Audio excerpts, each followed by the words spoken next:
மானுட தர்மம். இந்த தொடர் மகாபாரதத்தின் பிரதான அங்கங்களாக விளங்கும் விதுர நீதி மற்றும் யக்ஷ பிரஷ்னம் போன்ற நீதி போதனைகளை அடிப்படையாக கொண்டது.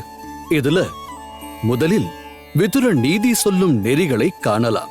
ஆத்ம ஞானம் சமாரம்பம் ஸ்திதிக்ஷா தர்ம நித்யதா யமர்த்தா நாபகர்ஷந்தி சவை பந்தித உச்சதே.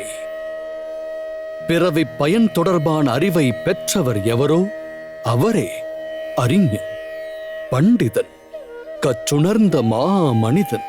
பணம் சம்பாதித்தல், திருமணம், பிள்ளை பேறு போன்ற சிறு இச்சைகளுக்கு மட்டுமே ஆட்படாமல் தான் யார், தனது சக்தியின் அளவு என்ன என்பதை உணர்ந்து தன்னை அறிந்து சகிப்புத்தன்மை, முயற்சியுடைமை, அறநெறியில் நிற்றல் மற்றும் வாழ்க்கையில் நோக்கத்தில் இருந்து பிறழாதிருப்பது போன்ற தன்மைகளைக் கொண்டவனே உயர்ந்த அறிஞன், பண்டிதன், கற்றுணர்ந்த மனிதன்.